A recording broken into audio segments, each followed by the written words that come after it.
जय माता दी दोस्तों, हम अपने श्रीमद् देवी भागवत के तीसरे स्कंद को प्रारंभ करते हैं। जन्मेजय का श्री व्यास जी से प्रधान देवता तथा ब्रह्मांड की उत्पत्ति एवं स्वरूप के संबंध में प्रश्न, ब्रह्मा जी के द्वारा नारद जी के प्रति भगवती आद्या शक्ति के प्रभाव का वर्णन, श्री देवी जी के द्वारा दिए हुए विमान पर श्री ब्रह्मा विष्णु महेश का विविध लोकों में गमन तथा वहाँ के विलक्षण दृश्यों को देखते हुए अंत में भगवती के दिव्य द्वीपों में पहुँचना। जन्मेजय ने पूछा, भगवान, आपने अम्बा यज्ञ अर्थात परम पवित्र नवरात्र व्रत करके उसके द्वारा देवी के आराधन करने की आज्ञा दी है। अतः वह कौन देवी है, कैसे और कब प्रकट हुई, उनके पधारने का क्या उद्देश्य है तथा वह किन गुणों से विभूषित है। अम्बा यज्ञ किस प्रकार होता है, उसका कैसा रूप है और क्या विधान है। दयानिधे, आप सर्वज्ञान संपन्न हैं, विधिवत सब वर्णन करने की कृपा कीजिए। ब्राह्मण, साथ ही विस्तार पूर्वक ब्रह्मांड की उत्पत्ति भी कहिए, क्योंकि भूदेव ब्रह्मांड के विषय में जो कुछ कहा गया है तथा वह जैसा जो है यह सभी बातें आप जानते हैं। मैंने सुना है कि ब्रह्मा, विष्णु और रुद्र ये तीन सगुण देवता हैं। क्रमश सृष्टि, पालन और संहार के कार्य का उत्तरादित्व दायित्व इन पर रहता है। पराशर नंदन व्यास जी, अब मैं इनके संबंध में विस्तार पूर्वक सुनना चाहता हूँ, आप बतलाने की कृपा करें। व्यास जी कहते हैं, राजन, तुम्हारी बुद्धि बड़ी विशाल है। अभी तुमने जो पूछा है कि ब्रह्मादि की उत्पत्ति कैसे हुई, वह महान कठिन विषय है। उसमें अनेक प्रश्न उठ जाते हैं। यही प्रश्न पूर्व समय में मैंने नारद जी से किया था। उन्होंने जो उत्तर दिया वो मुझे याद है। राजन, कहता हूँ, सुनो। एक समय की बात है, गंगा के तट पर सर्वज्ञान संपन्न मुनिवर नारद जी विराजमान थे। वेद के सर्वोत्कृष्ट ज्ञाता उन मुनि का मुझे दर्शन हुआ। वह बड़े शांत स्वरूप थे। उन्हें देखकर मुझे बड़ी प्रसन्नता हुई। मैं सामने जाकर उनके चरणों पर लौट गया। उन्होंने आज्ञा दी। तब समीप में ही एक सुंदर आसन पर मैं जा बैठा। उस समय मुनिवर नारद जी गंगा के तट पर एक निर्जन स्थान में बिछी हुई बालू पर बैठे थे। कुशल प्रश्न हो जाने के पश्चात मैंने नारद जी से पूछा। मैंने कहा, मुने, आप बुद्धिमान हैं, मुझे यह बताने की कृपा कीजिए कि इस विस्तृत ब्रह्मांड के प्रधान कर्ता कौन है। मुनिवर, यह ब्रह्मांड कहाँ से उत्पन्न हो गया। द्विजवर, साथ ही यह भी बताइए कि यह ब्रह्मांड विनाशशील है अथवा सदा रहने वाला है। इसकी रचना करने वाला कोई एक है अथवा बहुत से इसके रचिता हैं। कर्ता के अभाव में कार्य का होना असंभव है। यह प्रश्न मेरे मन में उठा करता था। कुछ लोग भगवान शंकर को परम कारण मानकर जगत का रचयिता बतलाते हैं। वह कहते हैं, देवादिदेव भगवान शंकर अविनाशी पुरुष है, उनका कभी जन्म और मरण नहीं होता। वह आत्मा में रमण करने वाले हैं। देवताओं पर भी उनका शासन बना रहता है। तीनों गुण रहते हुए भी उनसे वह निर्लिप्त रहते हैं। वह संसार रूपी सागर से उद्धार करने के लिए सदा तत्पर रहते हैं। अतः वह ही सृष्टि, स्थिति और संहार के आदि कारण है। दूसरे कई लोग भगवान विष्णु की प्रशंसा किया करते हैं। वह शक्तिशाली पुरुष, अव्यक्त, अखिल ऐश्वर्यों से संपन्न ब्रह्म परमात्मा है। उनकी कृपा से भक्ति और मुक्ति दोनों सुलभ हो जाती है। वह शांत स्वरूप हैं, सभी और उनका मुख है। वह व्यापक पुरुष हैं, विश्व को शरण देना उनका स्वभाव ही है। वह कभी जन्मते और मरते नहीं। कुछ दूसरे लोग ब्रह्मा जी को सृष्टि का प्रधान कारण बतलाते हैं। उनका कथन है कि ब्रह्मा जी ही सर्ववेता पुरुष हैं। संपूर्ण प्राणियों की प्रकृति का श्रेय उन्हीं के ऊपर है। वह देवादिदेव चतुर्मुख ब्रह्मा विष्णु के नाभि कमल से प्रकट हुए हैं। कुछ दूसरे वेदवादी जन सर्वेश सूर्य को जगत सृष्टा कहते हैं। वह सावधान होकर प्रातः सायं उनकी स्तुति और यशोगान किया करते हैं। कितने लोग सत्यक्रतु इंद्र को प्रधान मानकर यज्ञ में उनकी उपासना करते हैं। वह कहते हैं, देवराज इंद्र के 1000 आँखें हैं तथा वह संपूर्ण प्राणियों के साक्षात स्वामी हैं। यज्ञेश, सुरेश एवं त्रिलोकेश कहलाने का उन्हें अधिकार प्राप्त है। वह सची के स्वामी, यज्ञों के भोक्ता, सोमरस पीने वाले एवं सोमों के प्रेमी है। कुछ दूसरे संप्रदाय वाले वरुण, सोम, अग्नि, पवन, यम, कुबेर एवं गणराज गणेश को प्रधान देवता मानते हैं। कहते हैं कि गजवदन गणेश जी संपूर्ण कार्य सिद्ध कर देते हैं। उनका स्मरण करने से ही सिद्धि सुलभ हो जाती है। वह यच्छेद यशेष कार्य सिद्ध करने वाले देवता हैं। कितने आचार्य भवानी को संपूर्ण मनोरथ पूर्ण करने वाली बतलाते हैं। वे आदि माया महाशक्ति एवं परम पुरुष के साथ रहकर कार्य संपादन करने वाली प्रकृति है। ब्रह्म के साथ उनका अभेद संबंध है। वह सृष्टि स्थिति और संहार कार्य में संलग्न रहती है। संपूर्ण प्राणियों एवं देवताओं की भी वह जननी है। उनका कभी जन्म और मरण नहीं होता। वह पुण्यतामयी देवी प्राणियों में व्यापक रूप से विराजमान रहती है। वह अखिल विश्व की अधीश्वरी है। सगुण निर्गुण एवं कल्याण में उनका विग्रह है। वैष्णवी शांभवी ब्राह्मी वासवी वारुणी वाराही नारसिंही तथा अद्भुत महालक्ष्मी नाम से वह विख्यात है। उन्हीं से वेद प्रकट हुए हैं। वह ही विद्या कहलाती है। उन्हीं के आधार पर संसार रूपी वृक्ष टिका है। वह संपूर्ण दुखों को दूर कर देती है। उनका स्मरण करने से ही मनुष्य समस्त काम्य वस्तुओं को प्राप्त कर लेता है। वह मुक्ति चाहने वालों को मुक्ति और फल चाहने वालों को अभीष्ट फल देती है। उनका स्वरूप सत्व रज और तम इन तीनों गुणों से परे है। गुणों का विस्तार उन्हीं से होता है। वह निर्गुण होते हुए भी सगुण है। अतः फल चाहने वाले पुरुष उनका ध्यान करते हैं।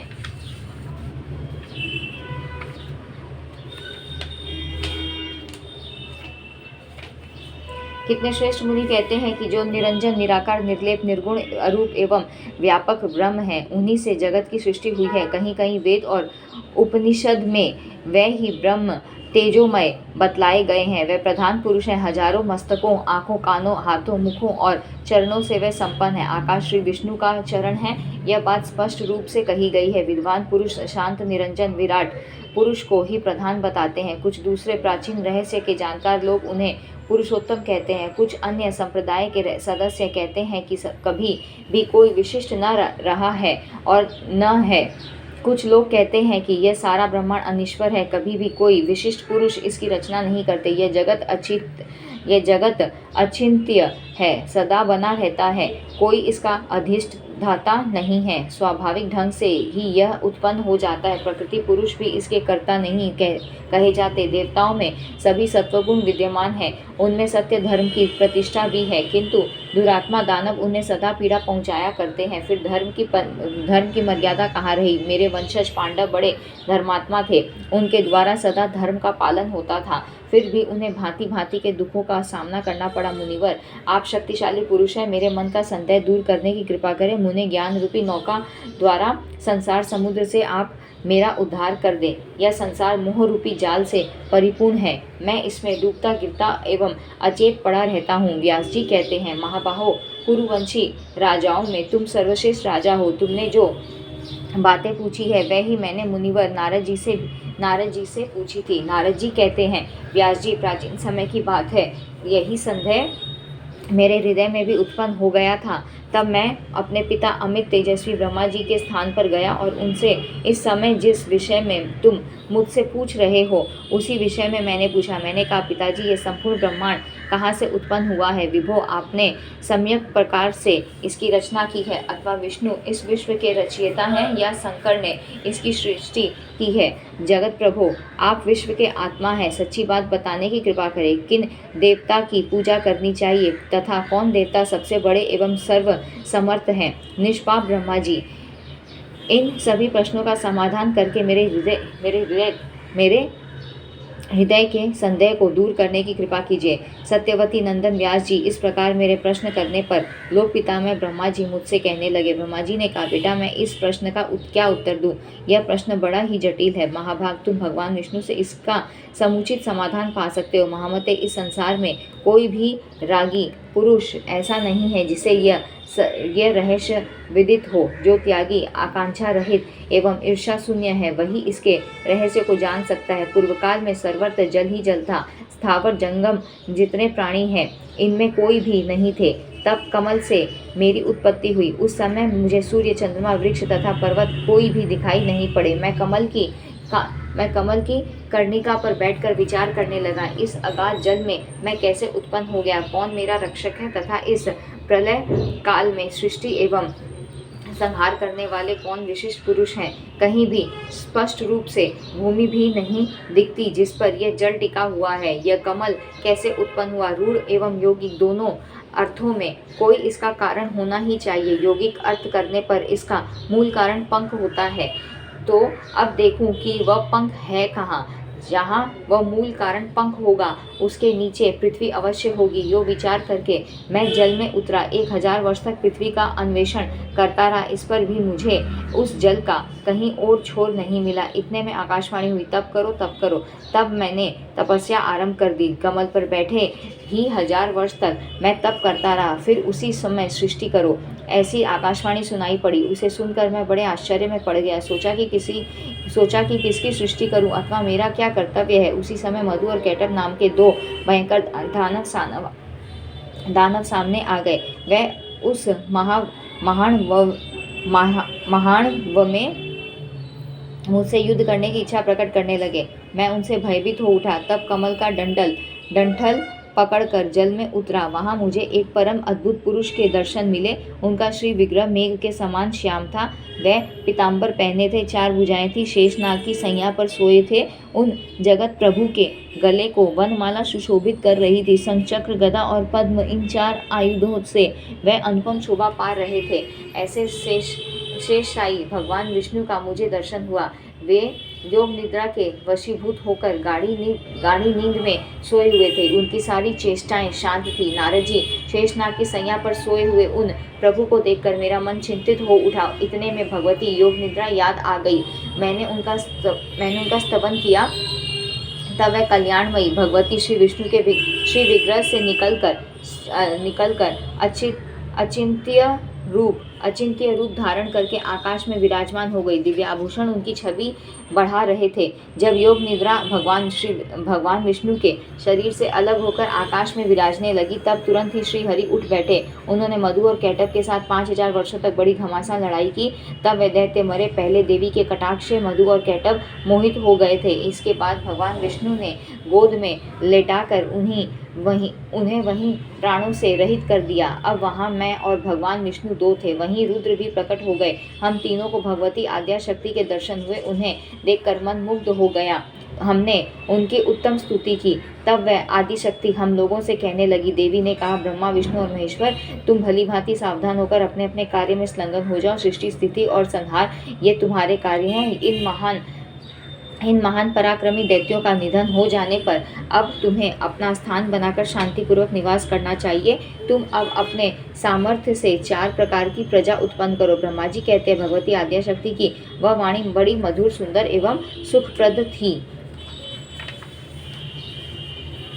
हमने वह स्पष्ट सुनी। हम लोगों ने उनसे कहा, माता, हम किस प्रकार इन प्रजाओं के सृजन आदि कार्य करने में सफल हो। विस्तृत भूमि का अभाव है, सभी स्थान जलमग्न हैं।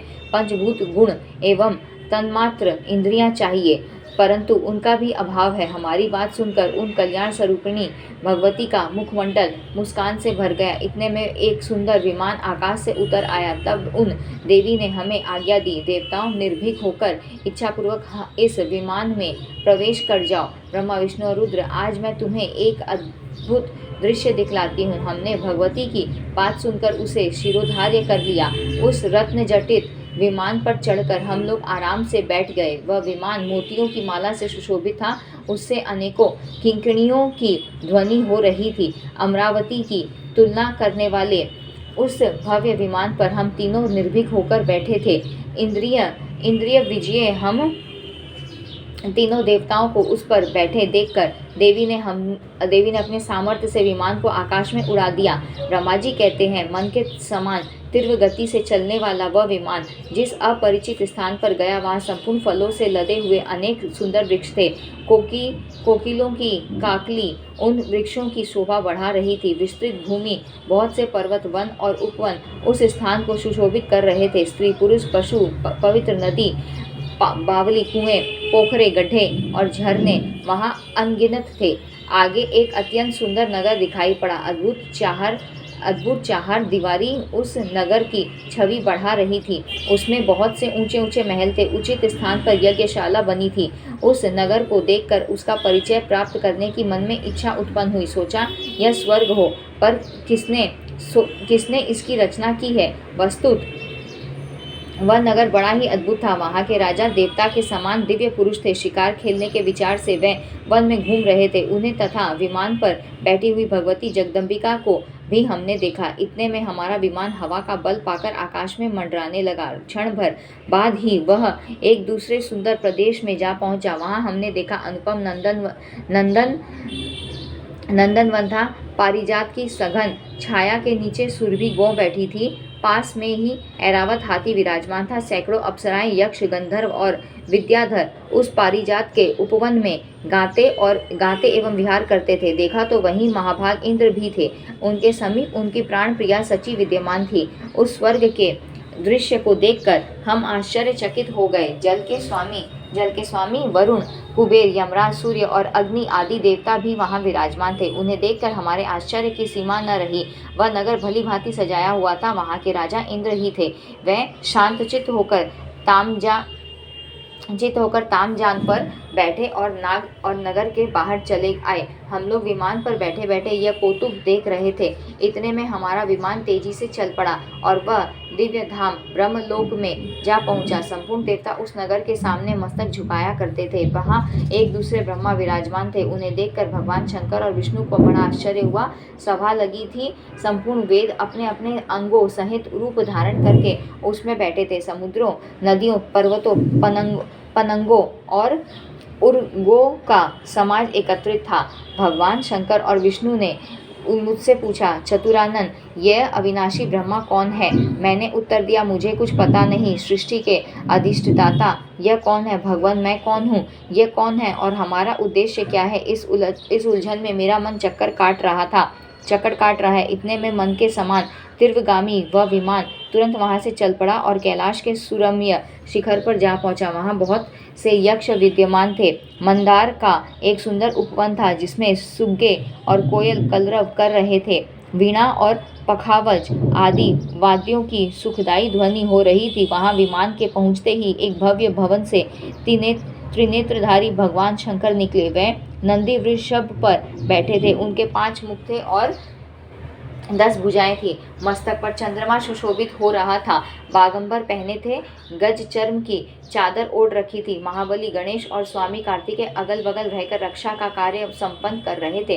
भगवान शंकर के साथ मार्ग में चलते समय उनके दोनों पुत्र गणेश और कार्तिकेय की अनुपम शोभा हो रही थी। नंदी प्रभृति जितने प्रधान गण रक्षक थे वह सभी शंकर के पीछे पीछे जय ध्वनि करते हुए चल रहे थे। नारद उस समय भगवान शंकर तथा उनके अन्य गणों को देखकर हमारे आश्चर्य की सीमा न रही। क्षण भर के बाद ही वह विमान उस शिखर से भी पवन के समान तेज चाल से उड़ा और वैकुंठ लोक में पहुंच गया, जहां भगवती लक्ष्मी का विलास भवन था। बेटा नारद, वहां मैंने जो संपत्ति देखी उसका वर्णन करना मेरे लिए असंभव है। उस उत्तम पुरी को देखकर विष्णु का मन आश्चर्य के समुद्र में गोता खाने लगा। वहां कमल लोचन श्री हरि विराजमान थे। अलसी के फूल के समान उनके श्री विग्रह की कांति थी। पीतांबर पहने थे, 4 भुजाएं थी। वह पक्षीराज गरुड़ पर विराजमान थे। दिव्य आभूषणों से उनकी अनुपम शोभा हो रही थी। प्राणप्रिया लक्ष्मी जी चंवर ढुला रही थी। उन सनातन श्री हरि की झांकी पाकर हम सभी भौचक्के से रह गए। एक दूसरे को देखते हुए हम विमान में एक उत्तम आसन पर बैठे रहे। इतने में ही पवन से बातें करता हुआ वह विमान तुरंत उड़ गया। आगे अमृत के समान मीठे जल वाला समुद्र मिला। उसका जल बड़ा ही मधुर था।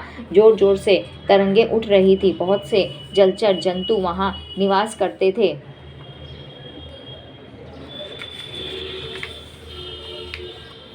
वहीं एक मनोहर द्वीप था।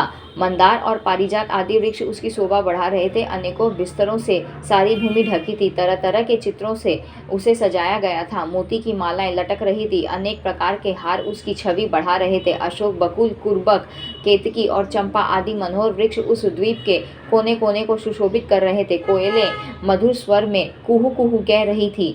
सर्वत्र दिव्य गंधों का छिड़काव हुआ था। भौरे गुनगुना रहे थे, जिससे उसकी शोभा अधिक बढ़ गई थी। उसी द्वीप में एक मंगलमय मनोहर पलंग बिछा था। उस पलंग में सुंदर रत्न जड़े थे। भांति भांति के रत्नों से उसकी विचित्र शोभा हो रही थी। हम लोग विमान पर बैठे थे। दूर से ही उस अत्यंत सुंदर पलंग को हमने देखा। उस पलंग पर अनेकों बिस्तर बिछे थे। इंद्रधनुष के समान वह चमक रहा था। उस उत्तम पलंग पर एक दिव्य रमणी बैठी थी। उनके गले में लाल रंग की माला थी। लाल वस्त्रों से श्री विग्रह सुशोभित था। लाल चंदन लगाए हुए थी। लाल लाल नेत्र थे। वह ऐसी प्रभापूर्ण देवी थी, मानो करोड़ों बिजलियां एक साथ चमक रही हो। अत्यंत सुंदर मुख था, लाल लाल दांत थे, करोड़ों लक्ष्मियों से भी अधिक वह सुंदर थी। सूर्य की प्रतिभा के समान वह चमक रही थी। दिव्य पास, अंकुश, अभय और वर मुद्रा से उन भगवती भुवनेश्वरी के हाथ सुशोभित थे, अद्भुत आभूषण पहन रखे थे। वैसी सुंदरी स्त्री को मैंने कभी नहीं देखा था। पास में अनेकों साधक बैठकर भीम इस मंत्र का जाप कर रहे थे। सबके हृदय में वास करने वाली वह अखिल जगत की अधिष्ठात्री देवी थी। नाम जप में संलग्न रहने वाली बहुत सी सखियां निरंतर स्तुति कर रही थी। भुवनेशी, माहेश्वरी और आदि नामों को हृदयंगम करने वाली देवकन्या चारों ओर बैठी थी। उन देवियों के काम पुष्पा आदि अनेकों नाम थे। 6 कोनों वाला उत्तम यंत्र बना था, उसी पर भगवती भुवनेश्वरी विराजमान थी। उन्हें देखकर हम सभी महान आश्चर्य में पड़ गए। कुछ समय तक हम वहीं ठहरे रहे, आपस में कहने लगे, यह सुंदरी कौन है और इसका क्या नाम है? हम इसके विषय में बिल्कुल अनभिज्ञ हैं। इसके हजारों नेत्र, हजारों हाथ, हजारों मुख हैं। दूर से देखने पर ही यह कितनी सुंदर प्रतीत हो रही है। यह न कोई अप्सरा है और न गंधर्व कन्या एवं देवकन्या ही। नारद यो संदेहग्रस्त होकर हम लोग वहां रुके रहे। तब भगवान विष्णु ने उन चारुहासिनी भगवती को देखकर विवेकपूर्वक निश्चय कर लिया कि वह भगवती जगदम्बिका है। तब उन्होंने कहा कि यह भगवती हम सभी की आदि कारण है। महाविद्या और महामाया इनके नाम है। यह पूर्ण प्रकृति है, कभी इनका नाश नहीं होता। मंद बुद्धि जन इन्हें जान नहीं सकते। योग द्वारा इनका साक्षात्कार होता है। गंभीर आशय वाली यह देवी पर ब्रह्म की इच्छा है। यह नित्य है और इनका विग्रह भी नित्य है। ये विश्वेश्वरी, वेद गर्भा एवं शिवा कहलाती है। इनके विशाल नेत्र हैं। यह सबकी आदि जननी है। प्रलय काल में अखिल जगत को समेट लेती है। संपूर्ण जीवों की आकृति को यह अपने विग्रह में छिपा लेती है। ब्रह्मा एवं शंकर, ये सर्व बीजमयी देवी विराज रही है। इनकी करोड़ों विभूतियां अगल बगल विराजमान हैं। क्रमश उन्हें देख ले। उन विभूतियों का शरीर दिव्य अलंकारों एवं दिव्य गंधों से सुशोभित है। ब्रह्मा और शंकर, देखो, वह सभी सहचर्या भगवती की सेवा कर रही हैं, जो प्रभुत पुण्य वाले महान दानी एवं तपस्वी हैं। उन्हीं को कल्याण स्वरूपिणी भगवती भुवनेश्वरी के दर्शन मिलते हैं। रागी जन इनका दर्शन नहीं कर पाते। यह मूल प्रकृति है, सदा परम पुरुष के साथ रहती है। ब्रह्मांड की रचना करके परम पुरुष को यह दिखाया करती है। परम पुरुष दृष्टा है। यह चराचर जगत दृश्य है और उन परम पुरुष की ये आदि शक्ति महामाया सबकी अधिष्ठात्री देवी है। यही संपूर्ण संसार की कारण है। यह वह ही दिव्यांगना है जिनके प्रयाण में मुझे दर्शन हुए थे। उस समय मैं बालक रूप में था। मुझे पालने पर ये झुला रही थी। वट वृक्ष के पत्र पर एक सुदृढ़ सैया बिछी थी। उस पर लेटकर मैं पैर के अंगूठे को अपने कमल जैसे मुख में लेकर चूस रहा था तथा बालकोचित अनेक चेष्टाएं करके खेल रहा था। मेरे सभी अंग अत्यंत कोमल थे। मैं बालक बनकर सोया था और ये देवी गा गा कर मुझे झुलाती थी। वह ही ये देवी है, इसमें कोई संदेह की बात नहीं रही। इन्हें देखकर मुझे पहले की बात याद आ गई। ये हम सबकी जननी है। इनके विषय में मेरी जितनी जानकारी है तथा मैं जो कुछ अनुभव कर चुका हूँ वह कहता हूँ, सुनो। यहाँ हमारा 1 से 3 अध्याय समाप्त हुआ है। ब्रह्मा जी का भगवती के चरण नख में समस्त देवता लोक आदि को देखना तथा भगवान विष्णु, भगवान शंकर और ब्रह्मा के द्वारा भगवती जगदम्बिका की स्तुति। ब्रह्मा जी कहते हैं, इस प्रकार बताकर भगवान विष्णु ने फिर कहा कि हम लोग बारंबार प्रणाम करते हुए इन भगवती के पास चले। यह परम आदरणीय महामाया हमें अवश्य वर प्रदान करेगी। इनके निकट चलकर निर्भीक हो हम इनके चरणों की उपासना में लग जाएं। द्वार पर रहने वाले द्वारपाल हमें रोक देंगे तो वहीं ठहरकर सावधानी के साथ हम इनकी स्तुति आरंभ कर देंगे। ब्रह्मा जी कहते हैं, इस प्रकार भगवान विष्णु के कहने पर मुझे और शंकर को बड़ी प्रसन्नता हुई। भगवती के पास जाना हम लोगों ने सहर्ष स्वीकार कर लिया। हाथ चलना चाहिए, यो श्री हरि से कहकर हम सभी अर्थात मैं, विष्णु और शंकर तीनों द्वार के पास जाकर विमान से नीचे उतरे। जब देवी ने हम सभी को द्वार पर देखा तब वह मुस्कुराकर हंसने लगी और तुरंत हम तीनों को स्त्री बना दिया। हम उत्तम आभूषणों से अलंकृत रूप वाली युवती बन गए। अब हमारे आश्चर्य का पार न रहा। फिर हम उस देवी के सन्निकट चले गए। हम स्त्री रूप में थे। मनोहर रूप वाली वह देवी यहाँ हमें अपने चरणों के पास देखकर प्रेम पूर्ण दृष्टि से निहारने लगी। हम भगवती को प्रणाम करके सामने बैठ गए और एक दूसरे को देखने लगे। हमारा रूप स्त्री का बन गया था। शरीर पर सुंदर आभूषण थे। हमें वहीं एक पादपीठ दिखाई पड़ा। वह अनेकों मणियों से सुसज्जित था। करोड़ों सूर्यों के समान उससे आभा निकल रही थी। मैं, विष्णु और शंकर तीनों वहीं रुक गए। वहाँ देवी की हजारों सहेलियां विराजमान थी। किन्हीं के शरीर पर लाल वस्त्र, किन्हीं के शरीर पर नीला वस्त्र तथा किन्हीं के शरीर पर पीला सुंदर वस्त्र था। उन सभी देवियों की आकृति कल्याणमयी थी। उन्होंने विचित्र वस्त्र और आभूषण धारण कर रखे थे। भगवती भुवनेश्वरी के पास रहकर वह उनकी सेवा कर रही थी। अन्य बहुत सी स्त्रियां नाच और गाकर उनकी उपासना में तत्पर थी। आनंद में निमग्न होकर वीणा आदि वाद्यों को बजा रही थी। नारद, मैंने जो वहाँ अद्भुत दृश्य देखा वह बतलाता हूँ, तुम ध्यान देकर सुनो। भगवती भुवनेश्वरी के चरण कमल के समान कोमल थे। नख स्वच्छ दर्पण का काम दे रहे थे। भगवती के नख में मुझे स्थावर जंगम सारा ब्रह्मांड, ब्रह्मा, विष्णु, रुद्र, वायु, अग्नि, यमराज, सूर्य, चंद्रमा, वरुण, कुबेर, त्वष्टा, इंद्र, पर्वत, समुद्र, नदियाँ, गंधर्व, अप्सराएं, विश्वावसु, चित्रकेतु, श्वेत, चित्रांगद, नारद, तुम्बुरु, हाहा, हुहु, अश्विनी कुमार, वसुगण, सिद्ध, साध्य, पितरों का समुदाय, शेष प्रभृति सभी नाग, किन्नर, उरग, राक्षस, वैकुंठ, ब्रह्मलोक तथा पर्वत श्रेष्ठ कैलाश, ये सब के सब दिखाई पड़े। वहीं मेरा जन्म स्थान कमल था। उसी पर मैं 4 मुख वाला ब्रह्मा बैठा था। शेष साईं भगवान विष्णु दिखाई पड़ रहे थे। मधुकैटभ भी दृष्टिगोचर हुए। महाभाग ब्रह्मा जी कहते हैं, इस प्रकार भगवती के चरण कमल के नख में मुझे अद्भुत दृश्य दिखाई पड़ा। मैं देखकर आश्चर्य में पड़ गया। यह क्या है? ऐसी शंका उत्पन्न हो गई। विष्णु और शंकर का मन भी आश्चर्य से भर गया। तब मैं, विष्णु और रुद्र तीनों ने मान लिया कि यह देवी अखिल जगत की जननी है। हम उन देवी की झांकी करते रहे। इतने में पूरे 100 वर्ष का समय व्यतीत हो गया। उस सुधामय कल्याण स्वरूप द्वीप में भांति भांति की लीलाएं हो रही थी। वहाँ की देवियां हम लोगों से भी सखी के समान व्यवहार करती थी। उनके सर्वांग प्रेम से पुलकित थे। शरीर पर अनेक प्रकार के आभूषण सुशोभित थे। उनके अत्यंत मनोहर रूप को देखकर हम लोग भी मोहित हो गए थे। उनके सुंदर भावों को देखते हुए हम सबको अपार हर्ष हुआ। स्त्री वेश में परिणत श्री विष्णु ने समयानुसार उन भगवती भुवनेश्वरी की स्तुति आरंभ कर दी। भगवान विष्णु बोले, प्रकृति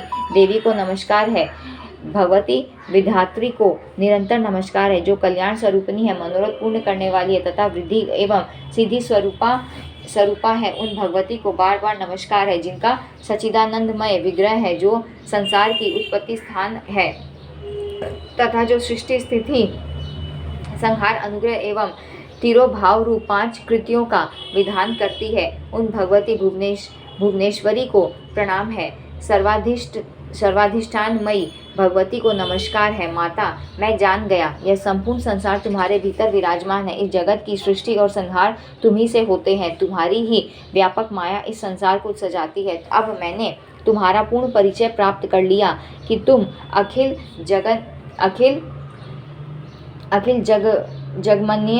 जगन्मयी हो, इसमें कोई संदेह नहीं। सारा विश्व सत्य और असतमय विकार स्वरूप है। तुम समय समय पर चेतन पुरुष को इसका विस्तार दिखाया करती हो। 16 एवं 7 तत्वों से तुम्हारा विग्रह संपन्न है। हमें इंद्रजाल की भांति तुम्हारा साक्षात्कार होता है। यह निश्चय है कि तुम मनोरंजन के लिए लीला कर रही हो। तुम्हारी शक्ति से वंचित होने पर कोई भी वस्तु अपने रूप में प्रतीत नहीं होती। तुम ही अखिल विश्व में व्याप्त होकर विराजमान हो। माता, बुद्धिमान पुरुष कहते हैं कि यदि तुम्हारी शक्ति अलग हो जाए तो जगत की व्यवस्था करने में पुरुष को सफलता मिलनी असंभव है। तुम अपने प्रभाव से संपूर्ण संसार को संतुष्ट करने में सदा संलग्न रहती हो। तुम्हारे तेज से सारा जगत उत्पन्न हुआ है। देवी, प्रलय काल के समय तुम संसार को भक्षण कर लेती हो। भगवती, तुम्हारे वैभव के चरित्र को कौन जान सकता है। माता, तुमने मधुकैटभ के चंगुल से हमारी रक्षा की। मणिद्वीप आदि विस्तृत लोक दिखलाए। उन द्वीप के आनंद भवन में हमें पहुंचाया और हम करोड़ों उत्तम दृश्य देखने में सफल हुए। भवानी, यह सब तुम्हारी ही महान कृपा है। माता, जब मैं, शंकर और ब्रह्मा भी तुम्हारे अचिंत्य प्रभाव से अपरिचित है, तब दूसरा कौन है जो उसे जान सके। तुम्हारे बनाए हुए जितने भुवन हैं, तुम्हारे इस शक्ति संपन्न नख दर्पण में हमें उनकी झांकी मिली है। देवी, हमने इस लोक में दूसरे ही ब्रह्मा, विष्णु और शंकर देखे हैं। सब में वैसी ही असीम शक्ति थी। क्या अन्य लोकों में यह नहीं है?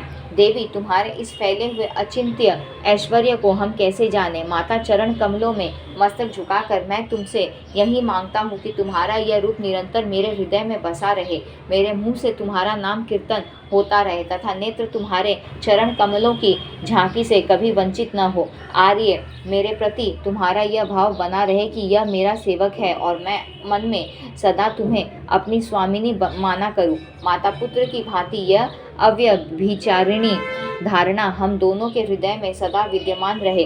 जगदम्बा, तुम जगत के संपूर्ण प्रपंच को जानती हो, क्योंकि सारे ज्ञान की अंतिम सीमा तुम्ही में समाप्त हो गई है। मैं तुमसे क्या निवेदन करूं भवानी, जो उचित हो वही करो। तुम्हारी इच्छा के अनुकूल ही कार्य होना चाहिए। ब्रह्मा सृष्टि करते हैं, विष्णु पालन करते हैं और रुद्र संहार करते हैं, पर जब तुम्हारी इच्छा से हम में शक्ति उत्पन्न होती है तभी हम इस कार्य के संपादन के अधिकारी होते हैं। गिरिराज नंदिनी, तुम सबकी माता हो। जगत का पालन करना और उसे टिकाए रखना तुम्हारा स्वाभाविक कार्य है। वरदायिनी भगवती, तुम्हारी शक्ति से संपन्न होने पर ही सूर्य जगत को प्रकाशित करता है। तुम शुद्ध स्वरूपा हो। यह सारा संसार तुम्ही से उद्वासित हो रहा है। मैं, ब्रह्मा और शंकर, हम सभी तुम्हारी कृपा से ही विद्यमान है। हमारा आविर्भाव और तिरोभाव हुआ करता है। केवल तुम्ही नित्य हो, जगजननी हो, प्रकृति और सनातनी देवी हो। यह निश्चय है कि बुद्धिमान मनुष्यों की बुद्धि और शक्तिशाली जनों की शक्ति तुम्ही हो। कीर्ति, कांति और कमला तुम्हारे नाम है। तुम शुद्ध स्वरूपा हो, कभी तुम्हारा मुख मलिन नहीं होता। मुक्ति देना तुम्हारा स्वभाव ही है। मृत्यु लोक में पधारने पर भी तुम सदा विरक्त रहती हो। वेदों का मुख्य विषय गायत्री तुम्ही हो। स्वाहा, स्वधा, भगवती और ओम, यह तुम्हारे रूप है। तुम्ही ने देवताओं की रक्षा के लिए वेद शास्त्रों का निर्माण किया है। परिपूर्ण समुद्र की तरंग के समान संपूर्ण प्राणी अनित्य है। यह सभी अजन्मा ब्रह्मा जी के अंश हैं। अपना स्वयं कोई स्वार्थ न रहने पर भी उन जीवों का उद्धार करने के लिए ही तुम इस अखिल जगत की रचना करती हो। नाट्य दिखलाने वाले नट की भांति तुम ही संसार की सृष्टि और संहार किया करती हो। तुम्हारा यह प्रभाव सर्वसाधारण को विदित है। देवी, तुम महाविद्या स्वरूपिणी हो। तुम्हारा विग्रह कल्याणमय है। तुम संपूर्ण मनोरथ पूर्ण कर देती हो। मैं बार बार तुम्हारे चरणों में मस्तक झुकाता हूँ। ब्रह्मा जी कहते हैं, देवादिदेव भगवान विष्णु यो स्तुति करके चुप हो गए। तब महाभाग शंकर जी नर्मता पूर्वक योग माया के सामने उपस्थित होकर कहने लगे। भगवान शंकर बोले, देवी, यदि महाभाग विष्णु तुम्ही से प्रकट हुए हैं तो उनके बाद उत्पन्न होने वाले ब्रह्मा भी तुम्हारे ही बालक हुए। फिर मैं तमोगुणी लीला करने वाला शंकर क्या तुम्हारी संतान नहीं हुआ? अर्थात मुझे भी उत्पन्न करने वाली तुम्ही हो। शिवे, संपूर्ण संसार की सृष्टि करने में तुम बड़ी चतुर हो। माता पृथ्वी, जल, पवन, आकाश, अग्नि, ज्ञानेन्द्रिय, कर्मेंद्रिय, बुद्धि, मन और अहंकार, यह सब तुम ही हो। इस चराचर जगत को तुम ही बनाती हो। इसके बाद वह ब्रह्मा, विष्णु एवं शंकर तीनों सदा इसे सजाने में व्यस्त रहते हैं। माता, यदि कहा जाए कि पृथ्वी, अप, तेज, वायु और आकाश, इन 5 सगुण तत्वों से जगत स्वयं उत्पन्न हो सकता है तो यह 5 तत्व भी तुम्हारी ही कला है। तुमसे पृथक इन तत्वों की अभिव्यक्ति ही कैसे हो सकती है? माता, ब्रह्मा, विष्णु और महेश का रूप धारण करके तुम ही जगत की रचना करती हो। अतः संपूर्ण चराचर जगत तुम्हारा ही रूप है। तुम भांति भांति के स्वांग बनाकर कौतूहलवश अपनी इच्छा के अनुसार क्रीड़ा करती और शांत भी हो जाती हो। इस संसार की सृष्टि, स्थिति और संहार में तुम्हारे गुण सदा समर्थ हैं। उन्हीं तीनों गुणों से उत्पन्न हम ब्रह्मा, विष्णु एवं शंकर नियमानुसार कार्य में तत्पर रहते हैं। हम ये तीनों देवता जो जगत का कार्य संभालते रहते हैं तुम्हारे ही रूप हैं। अतः सबका कारण तुम ही सिद्ध हुई। मैं, ब्रह्मा और विष्णु विमान पर चढ़कर जा रहे थे। हमें रास्ते में नए नए जगत दिखाई पड़े। भवानी, भला कहिए तो उन्हें किसने बनाया है? जगदम्बिके, तुम अपनी कला से इस जगत का सृजन और संरक्षण करने में संलग्न रहती हो। कल्याणमयी माता, तुम्हारे चरण कमलों के अतिरिक्त त्रिलोकी में मेरा कुछ भी अन्य मेरा कुछ भी अन्य अभिलषित पदार्थ नहीं है। भूमंडल पर कौन ऐसा है जो तुम्हारे चरण कमलों की उपासना छोड़कर अकंटक राज्य चाहे? तुम्हारे पाद पद्यों की सन्निधि मिले बिना एक घड़ी युग के समान प्रतीत हो रही है। माता, तुम्हारे चरण कमलों की उपासना न करके जो पुण्य आत्मा मुनि तपस्या में संलग्न है, निश्चय ही उन्हें भाग्य निर्माता ब्रह्मा ने ठग लिया है। तप रूपी धन होने पर भी मोक्ष से वंचित होकर कारण उनकी हार ही समझनी चाहिए। अजन्मा माता, तुम्हारे चरण कमलों की धूलि का सेवन करने से जितना शीघ्र इस संसार सागर से उद्धार हो जाता है, उतना तपस्या, इंद्रिय संयम, ध्यान अथवा विहित यज्ञों से होना असंभव है। देवी, दया करके मुझे पवित्र नवाण मंत्र का उपदेश देने की कृपा करो। उस अद्भुत, अत्यंत विस्तृत एवं सर्वोत्तम मंत्र का जप करते ही मैं सुखी हो जाऊंगा। ब्रह्मा जी कहते हैं, अद्भुत तेजस्वी भगवान शंकर के योग स्तुति करने पर भगवती जगदम्बिका ने नवाण मंत्र का स्पष्ट उच्चारण किया। सुनकर महादेव जी को अपार हर्ष हुआ। भगवती के चरणों में मस्तक झुकाकर वह वहीं बैठ गए। कामना पूर्ण करने वाले एवं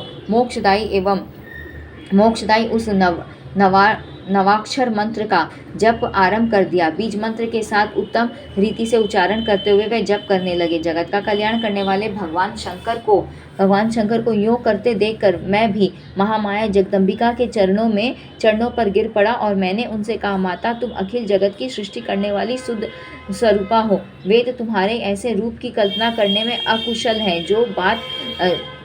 है, सो बात नहीं है, परंतु वह साधारण कार्य में तुम्हारा प्रयोग करना नहीं चाहते। सारे यज्ञों में तुम्हारे स्वाहा नाम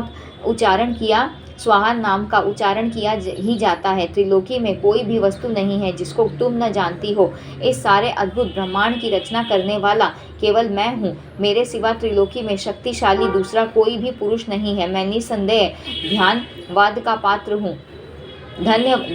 पात्र हूँ, क्योंकि मैं सर्वोपरि ब्रह्मा जो ठहरा। यह मेरा अभिमान है। आज मैं तुम्हारे चरण कमलों की धूलि प्राप्त करके वास्तव में धन्य हो गया हूँ। तुम्हारी कृपा से मुझे यथार्थ ज्ञान प्राप्त हो गया है। तुम संसार का भय दूर करने में बड़ी निपुण हो। मुक्ति देना तुम्हारा स्वभाव ही है। मैं तुम्हारा आज्ञाकारी सेवक हूँ, यह बिल्कुल निश्चित है। अब मेरी रक्षा करो। जो तुम्हारे पावन चरित्र को पूरा नहीं जानते, वह ही मानव मुझे प्रभु बताया करते हैं। जिन्हें तुम्हारा प्रभाव ज्ञात नहीं है, वह ही जन स्वर्ग की कामना से यथेष्ट यज्ञ में लगे रहते हैं। संसार के सृजन की लीला करने के लिए तुमने मुझे ब्रह्मा के पद पर नियुक्त किया और मेरे द्वारा अंडज, पिंडज, स्वेदज और उपधिजर ये 4 प्रकार के प्राणी बनवाए। आदिमाय, यह सभी भेद मैं ही जानता हूँ, दूसरा कोई नहीं जानता। मेरे अहंकार जन्य अपराध क्षमा करने की कृपा करो। जो 8 प्रकार के योग मार्ग में तत्पर होकर समाधि में स्थित हो अथक प्रयत्न करते हैं, उनकी बुद्धि कुंठित हो गई है। माता, कभी किसी ब्याज से भी तुम्हारा नाम उच्चारण कर लिया जाए तो उससे मुक्ति सुलभ हो जाती है। इस बात को वह जानते ही नहीं। भवानी, विष्णु और शंकर प्रभृति आदि पुरुष हैं, वह तुम्हारे सर्वोत्तम रहस्य को जानते हैं और उन्हें उसका अनुभव भी है। वह तुम्हारे सिवा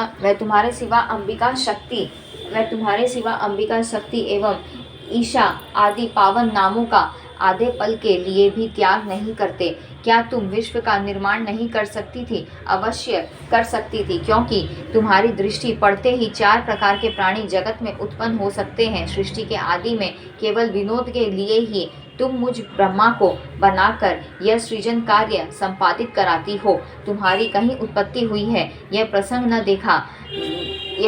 देखा गया है और न सुना ही गया है। तुम्हारी उत्पत्ति कहाँ से हुई है, इसे कोई नहीं जानता। जगत में कोई भी तुम्हारे रहस्य से परिचित नहीं है। भवानी, तुम एक हो, आद्या शक्ति हो, संपूर्ण स्वतंत्र। वेदों ने तुम्हारा योग ज्ञान कराया है। माता, तुम्हारे संपर्क से ही मैं ब्रह्मा सृष्टि करने में, विष्णु पालन करने में और शंकर संहार करने में कुशल है। यदि आज तुमसे अलग हो जाए तो हम सबकी शक्ति कुंठित हो जाएगी। तुम्हारी लीला बड़ी विचित्र है। अल्पज्ञ पुरुष इस विषय में विवाद कर बैठते हैं। कौन है जो तुम्हारी विनोदपूर्ण लीला से मोहित न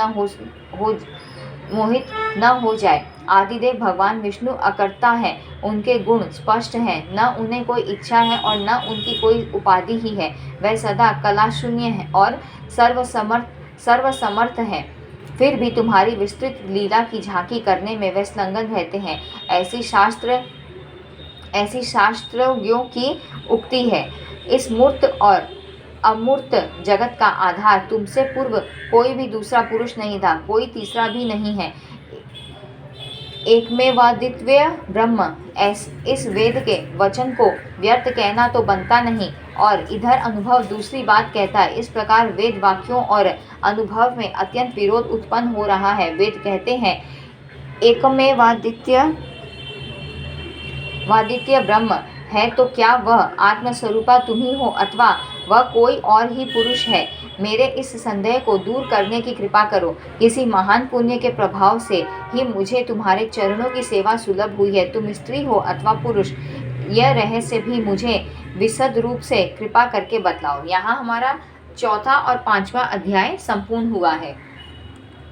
जगदम्बिका के द्वारा अपने स्वरूप का वर्णन तथा ब्रह्मा विष्णु एवं शंकर के लिए महासरस्वती, महालक्ष्मी और महाकाली को अर्पण करके उनको कार्य करने का आदेश। ब्रह्मा जी कहते हैं, इस प्रकार मैंने जब भगवती जगदम्बिका से विनयपूर्वक पूछा तब वह मधुर वाणी में मुझसे कहने लगी। देवी ने कहा, मैं और ब्रह्मा एक ही हैं। मुझ में और इन ब्रह्म में कभी किंचिन मात्र भी भेद नहीं है। जो वह है वही मैं हूँ और जो मैं हूँ वही वह है। बुद्धि के ब्रह्म से भेद प्रतीत हो रहा है। हम लोगों के सूक्ष्म भेद को जो जानता है वही बुद्धिमान पुरुष है। उसके संसार सागर से मुक्त होने में कुछ भी संदेह नहीं है। ब्रह्म एक ही है। केवल संसार रचना के समय वह द्वैत रूप को प्राप्त होता है, फिर द्वैत की भावना होने लगती है। जिस प्रकार दीपक एक ही है किंतु छोटे बड़े आदि उपाधि भेद से अनेक प्रकार का भासता है तथा एक ही मुख की छाया दर्पण के भेद से तरह तरह की प्रतीत होने लगती है, वैसे ही मैं और ब्रह्म एक हैं। तब भी माया रूपी कार्य कारण के उपाधि भेद से हमारा प्रतिबिंब अलग अलग झलक रहा है। ब्रह्मा जी जगत का निर्माण करने के लिए सृष्टि काल में भेद दिखता ही है। जब हम दो रूप धारण करके कार्य करने में उद्यत हो जाते हैं तब दृश्य और अदृश्य में इस भेद का प्रतीत होना सर्वदा युक्त ही मानना चाहिए। संसार के अभाव में मैं न स्त्री हूँ, न पुरुष हूँ और न नपुंसक ही। फिर सृष्टि आरंभ हो जाने पर इस भेद की कल्पना हो जाती है। बुद्धि, श्री, धृति, कृति, स्मृति, श्रद्धा, मेधा, दया, लज्जा, क्षुधा, तृष्णा, क्षमा, कांति, शांति, पिपासा, निद्रा, तंद्रा, जरा, अजरा, विद्या, अविद्या, स्पृहा, वांछा, शक्ति, अशक्ति, वसा, मज्जा, त्वचा, दृष्टि, सत्यासत्य, वाणी, परा, मध्या एवं पश्यंती आदि वाणी के अन्य भेद तथा जो अनेक प्रकार की नाड़ियां हैं, यह सब मेरे ही रूप हैं। संसार में मेरे सिवा कोई पदार्थ ही नहीं है। ब्रह्मा जी सब कुछ मेरा ही रूप है, अर्थात सब मैं ही हूँ। यो निश्चित धारणा बना लेनी चाहिए। ब्रह्मा जी, इस सारे संसार में मैं ही व्यापक रूप से विराजमान हूँ। संपूर्ण देवताओं में विभिन्न नामों से मैं विख्यात हूँ, यह बिल्कुल निश्चित बात है। मैं शक्ति रूप धारण करके पराक्रम करती हूँ। गौरी, ब्राह्मी, रौद्री, वाराही, वैष्णवी, शिवा, वारुणी, कोबेरी, नारसिंगी और वासवी सभी मेरे रूप हैं। विभिन्न कार्यों के उपस्थित होने पर उन देवियों के भीतर अपनी शक्ति स्थापित करके मैं सारी व्यवस्था करती हूँ। हाँ, उस देवी को निमित्त बना लेना मेरा स्वभाव है। जल में शीतलता, अग्नि में उष्णता, सूर्य में प्रकाश एवं चंद्रमा में शीतलता का विस्तार करने की योग्यता जिस प्रकार बनी रहे, वैसी व्यवस्था करके मैं उनके भीतर प्रविष्ट होती हूँ। ब्रह्मा जी, मैं तुमसे निश्चित कहती हूँ, यदि मैं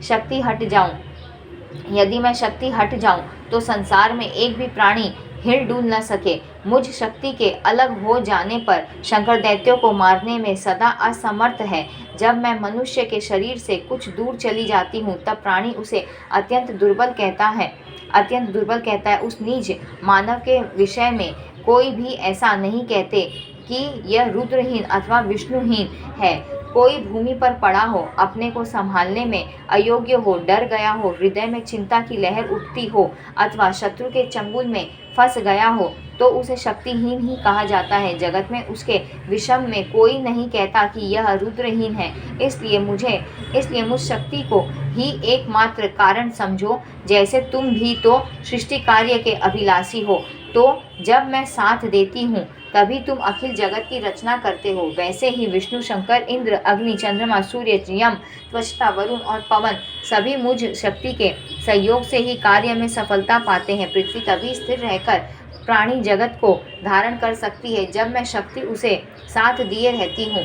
मैं हट जाऊँ तो एक परमाणु तक को धारण करने में वह असमर्थ है। वैसे ही शेषनाग, कच्छप एवं सारे दिग्गज भी मेरे सहयोग से ही अपने कार्य संपादन कर सकते हैं। संपूर्ण जल पी जाना, अग्नि की सत्ता नष्ट कर देना तथा पवन की गति रोकना मेरी इच्छा पर निर्भर है। अभी अभी मैं जो चाहूँ सो कर सकती हूँ। ब्रह्मा जी, मुझ शक्ति के प्रयाण कर जाने पर समस्त प्राणी निष्प्राण है। कभी किसी प्रकार भी वे जीवित हैं, यह संदेह ही नहीं करना चाहिए। जिस प्रकार मिट्टी के लोंदे और कपाल में घड़े का प्राग भाव और प्रंधव सा भाव स्पष्ट है, वैसे ही प्राणियों में समझ लेना चाहिए। आज पृथ्वी नहीं है, विचार करने पर ज्ञात होता है कि इसके परमाणु तक नष्ट हो गए हैं, परंतु क्षणिक होने पर भी महत्व का कभी अभाव नहीं होता। वह नित्य होने पर भी अनित्य सा रहता है, क्योंकि वह कर्ता के अधीन रहता है। वह महत्व 7 भेदों से विवक्षित है। ब्रह्मा जी, तुम्हें वह महत्व देती हूँ, स्वीकार करो, उसी से अहंकार उत्पन्न होता है। मैं तत्व देती हूँ, स्वीकार करो, उसी से अहंकार उत्पन्न होता है। इसके बाद जिस प्रकार पहले सृष्टि की थी, वैसे ही संपूर्ण प्राणियों की रचना का कार्य आरंभ करो। जाओ अब अपने घर द्वार का निर्माण करके वहीं रहो और अपने अपने कर्तव्य का पालन करो। ब्रह्मा जी, शक्ति को तुम अपनी स्त्री बनाओ। यह अनुपमा सुंदरी है, इसका मुख सदा मुस्कान से भरा रहता है। महासरस्वती नाम से विख्यात इस श्रेष्ठ देवी में सभी रजोगुण विद्यमान है। इसका दिव्य शरीर स्वच्छ वस्त्रों से सुशोभित है। अलौकिक आभूषण इसकी छवि बढ़ा रहे हैं। यह उत्तम सिंहासन पर बैठी हुई है। क्रीड़ा करने के लिए तुम्हारी यह सहचरी है। यह सुंदरी अब सदा तुम्हारी स्त्री होकर रहेगी। इस प्रेयसी भार्या को भी मेरी ही विभूति समझकर आदर की दृष्टि से देखना। कभी भी इसका तिरस्कार करना वांछनीय नहीं। अब तुम शीघ्र इसके साथ लेकर सत्यलोक में पधारो। समय हो गया है, अतः महतत्व का सहारा लेकर 4 प्रकार की सृष्टि बनाने में तत्पर हो जाओ। उस महतत्व में कर्म और जीव के 7 शरीर विद्यमान है। पूर्व कल्प की भांति पुण्य सृष्टि कर लो, परंतु ध्यान रखना, काल, कर्म, स्वभाव और गुण आदि कारणों के अनुसार ही सारी चराचर सृष्टि रचनी है। विष्णु तुमसे सदा आदर और सत्कार पाने के अधिकारी हैं, क्योंकि सत्व गुण की प्रधानता होने के कारण वह सदा सब तरह से श्रेष्ठ माने जाते हैं। जिस समय तुम लोगों के सामने कोई कठिन कार्य उपस्थित होगा, तब ये विष्णु धराधाम पर प्रकट हो जाएंगे। कहीं पशु योनियों में और कहीं मानव योनियों में इनका अवतार होगा। प्रकट होकर दानवों का संहार करना इनका स्वाभाविक गुण है। यह महाबली महादेव भी तुम्हारी सहायता में रहेंगे। अब तुम देवताओं की रचना करके आनंद पूर्वक विहार करो। ब्राह्मण, क्षत्रिय और वैश्य अत्यंत सावधानी के साथ अनेक यज्ञों से सभी देवताओं की उपासना करेंगे। यज्ञ में प्रचुर दक्षिणाएं बांटी जाएंगी। उन संपूर्ण यज्ञों में वे मेरा नाम उच्चारण करेंगे, किंतु निश्चय है कि उस हवि से तुम सभी देवता तृप्त और संतुष्ट हो जाओगे। यह शंकर भी सब तरह से तुम्हारे सम्मान के पात्र हैं। सभी यज्ञों में यत्न पूर्वक इनकी भी पूजा होनी चाहिए। पुण्य जब देवताओं पर दैत्यों द्वारा भय उपस्थित होगा, तब मेरी शक्तियाँ सुंदर रूप धारण करके आवेंगी और दैत्य उनके ग्रास बन जाएंगे। वाराही, वैष्णवी, गौरी, नारसिंगी और शिवा तथा इनके अतिरिक्त भी बहुत सी शक्तियाँ हैं। ब्रह्मा, अब तुम जगत का निर्माण आरंभ करो। बीज और ध्यान सहित यह 9 अक्षरों का नवाण मंत्र है। ब्रह्मा जी निरंतर इसे जपते हुए संपूर्ण कार्यों में संलग्न हो जाओ। महामते, तुम इस मंत्र को सभी मंत्रों से श्रेष्ठ समझना। समस्त कामनाओं की सिद्धि के लिए इसे सदा हृदय में धारण किए रहना चाहिए। इस प्रकार मुझे आज्ञा देकर प्रसन्न वदना भगवती जगदम्बा ने भगवान विष्णु से कहा, विष्णु, मन को मुग्ध करने वाली इस महालक्ष्मी को लेकर अब तुम भी पधारो। यह सदा तुम्हारे वक्ष स्थल में विराजमान रहेगी, इसमें किंचिन मात्र संदेह नहीं है। यह कल्याणी संपूर्ण मनोरथ पूर्ण करने वाली शक्ति है। तुम्हें विनोद करने के लिए इसे मैंने दिया है। तुम कभी इसका तिरस्कार न करके सदा सत्कार करते रहना। अब मैंने तुम्हें लक्ष्मी नारायण कहलाने की सुविधा दे दी है। देवताओं की जीविका स्थिर रखने के लिए मैंने सब प्रकार के यज्ञों का निर्माण कर दिया है। तुम तीनों प्रेम पूर्वक साथ रहकर भाग ग्रहण करना। तुम ब्रह्मा, शिव और यह देवता सभी मेरे प्रभाव से प्रकट हुए हों, अतः यह सबसे सम्मान पाने के अधिकारी एवं पूजा के पात्र होंगे, इसमें कोई संदेह नहीं। जो मूर्ख मानव इनमें भेद बुद्धि रखेंगे उन्हें निश्चय ही नरक में जाना पड़ेगा। जो विष्णु हैं वह ही साक्षात शिव हैं और जो शिव हैं वह ही स्वयं श्री हरि है। इनमें भेदभाव रखने वाला मनुष्य नरक का अधिकारी होता है। ऐसे ही ब्रह्मा के विषय में भी समझ लेना चाहिए, इसमें कुछ भी अन्यथा विचार करना अनावश्यक है। विष्णु गुणों में जो दूसरे भेद हैं वह तुम्हें बताती है। तुम एक महान पुरुष हो, तुम्हारे पास सत्वगुण की प्रधानता रहनी चाहिए। अन्य रजोगुण और तमोगुण तुम में गौण होकर रहेंगे। विभिन्न जगत में रजोगुणी होकर तुम इस लक्ष्मी के साथ सदा आनंद करना। रमाकांत, पहला वाग बीज एंग, दूसरा कामराज बीज क्लिंग और तीसरा माया बीज रिंग, यह मेरे मंत्र है। तीसरा मंत्र जो तुम्हें बताया है उसके प्रभाव से श्रेष्ठ अर्थ सुलभ हो जाता है। विष्णु, इस मंत्र का निरंतर जप करते हुए आनंद पूर्वक विहरो।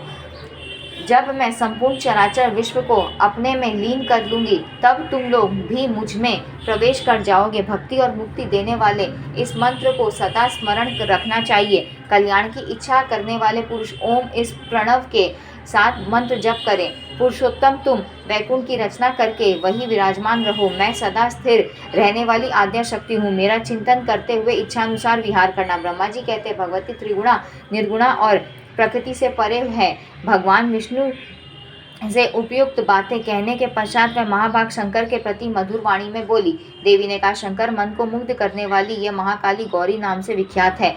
तुम इसे पत्नी रूप से स्वीकार करो। कैलाश की रचना करके वही रहो और इसके साथ सुखपूर्वक आनंद करो। तुम्हारी लीला में तमोगुण की प्रधानता रहेगी, सत्वगुण और रजोगुण गौण होकर रहेंगे। रजोगुणी और तमोगुणी बनकर असुरों का संहार करने के लिए लीला आरंभ कर दो। परम पुरुष का ध्यान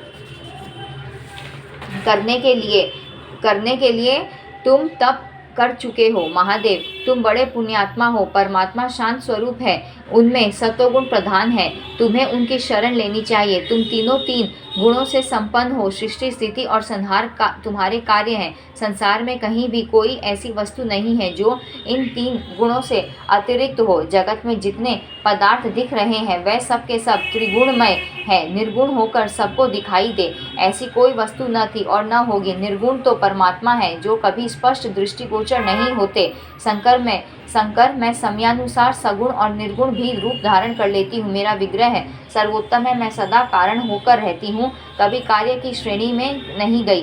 कारण होने की स्थिति में मेरा रूप सगुण रहता है। परम पुरुष परमात्मा के पास मैं निर्गुण रूप से रहती हूँ। अहंकार एवं शब्द स्पर्श आदि महत्व के गुण हैं। कार्य और कारण रूप से दिन रात व्यापार आरंभ रहता है। मुझसे ही अहंकार उत्पन्न हुआ है, अतः मुझ कल्याणी को कारण कहते हैं। अहंकार मेरा कार्य है, उसमें सत्व, रज और तम तीनों गुण आ जाते हैं। अहंकार से महतत्व उत्पन्न होता है। यह समष्टि बुद्धि का परिचायक है। इससे महतत्व कार्य और अहंकार कारण कहलाता है। अहंकार से तन्मात्राएं उत्पन्न होती हैं। यह निरंतर का नियम है। वह ही सूक्ष्म रूप से पंचभूतों की कारण होती है। सबके सृजन में पंचभूतों के सात्विक अंश से 5 कर्मेंद्रियां, 5 ज्ञानेंद्रियां, 5 महाभूत तथा 16वां मन, यह सभी उत्पन्न होते हैं। इनमें कोई कार्य होता है और कोई कारण। इस प्रकार 16 विभिन्न पदार्थों का समुदाय यह प्राणी होता है। परमात्मा आदि पुरुष है, वह न कार्य है और न कारण। संभो सबके सृष्टि काल में इसी प्रकार की शैली बरती जाती है। यह सृष्टि का क्रम मैंने संक्षेप में तुम्हें बतला दिया। महानुभाव देवताओं, अब मेरा कार्य सिद्ध करने के लिए विमान पर बैठकर तुम लोग शीघ्र पधारो। कोई कठिन कार्य उपस्थित होने पर जब तुम मुझे स्मरण करोगे तब मैं सामने आ जाऊंगी। देवताओं, मेरा तथा सनातन परमात्मा का ध्यान तुम्हें सदा करते रहना चाहिए। हम दोनों का स्मरण करते रहोगे तो तुम्हारे कार्य सिद्ध होने में किंचन मात्र भी संदेह नहीं रहेगा। ब्रह्मा जी कहते हैं, इस प्रकार कहकर भगवती जगदम्बिका ने हमें विदा कर दिया। उन्होंने शुद्ध आचार वाली शक्तियों में से भगवान विष्णु के लिए महालक्ष्मी को, शंकर के लिए महाकाली को और मेरे लिए महासरस्वती को पत्नी बनने की आज्ञा दे दी। अब उस स्थान से हम चल पड़े। दूसरे स्थानों पर हम तीनों की पुरुष रूप से प्रतिष्ठा हुई। देवी के उस परम अद्भुत प्रभाव एवं स्वरूप का हम सदा स्मरण कर रहे थे।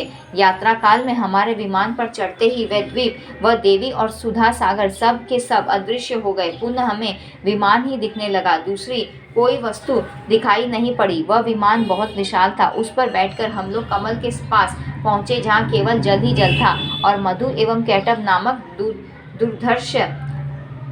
दुर्धर्ष दानव श्री हरि के हाथ से काल के ग्रास बन चुके थे। यहाँ हमारा 6वां अध्याय जो है वो संपूर्ण हो गया है।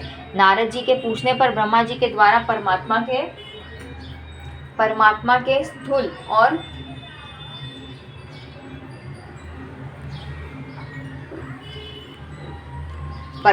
स्थूल और सूक्ष्म स्वरूप का त्रिविध सृष्टि तथा गुणादि का वर्णन। ब्रह्मा जी कहते हैं, मैं विष्णु एवं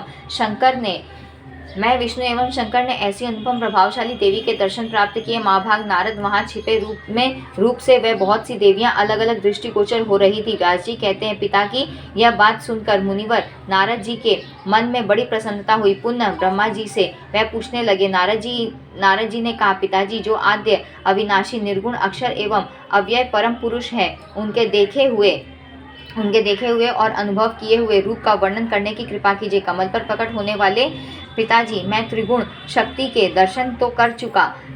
अब निर्गुणा शक्ति कैसी है, उनका रूप और परम पुरुष का रूप दोनों साथ ही मुझे बताइए। उनके दर्शन पाने के लिए श्वेत द्वीप में जाकर मैं महान तप करता रहा। बहुत से सिद्ध महात्मा और क्रोध पर विजय पाने वाले तपस्वी सामने आए, किंतु उन पर ब्रह्म परमात्मा को मैं नहीं देख सका।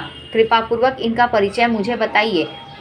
व्यास जी कहते हैं, इस प्रकार नारद जी ने अपने पिता प्रजापति ब्रह्मा जी से पूछा। तब ब्रह्मा जी का मुख मुस्कान से भर गया, उनके मुख से सत्यवाणी निकल पड़ी। ब्रह्मा जी बोले, मुने, निर्गुण का रूप इन आँखों से नहीं दिख सकता, क्योंकि निर्गुण में कोई रूप है ही नहीं। फिर वह दृष्टिगोचर कैसे हो? निर्गुणा शक्ति और निर्गुण परम पुरुष सुगमता पूर्वक नहीं दिख पड़ते। मुनिजन ज्ञान रूपी नेत्रों से उनका अनुभव करते हैं। इन दोनों प्रकृति और पुरुष को अजन्मा एवं अविनाशी समझना चाहिए।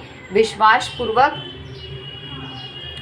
पूर्वक चिंतन करने से इनकी झलक मिल सकती है। विश्वास की कमी हो तो यह कभी भी नहीं मिल सकते। नारद, संपूर्ण प्राणियों में जो चेतना है उसी को परमात्मा समझो। तेज स्वरूप परमात्मा विभिन्न प्राणियों में व्यापक रूप से सदा विराजमान रहते हैं। महाभाग नारद, उन परमात्मा और आद्या शक्ति को व्यापक समझना चाहिए। वह सभी जगह रहते हैं, उनके बिना जगत में किसी भी वस्तु की सत्ता नहीं है। वह दोनों विचिंत्य हैं। वह सदा प्रत्येक प्राणियों के शरीर में मिलकर रहते हैं। दोनों अविनाशी हैं, एक रूप है, चिन्मय है, निर्गुण है और मल शून्य है। जो शक्ति है वह ही परमात्मा है और जो परमात्मा है वह ही शक्ति है। ऐसा सिद्धांत है। नारद, इनमें कोई भी भेद नहीं है।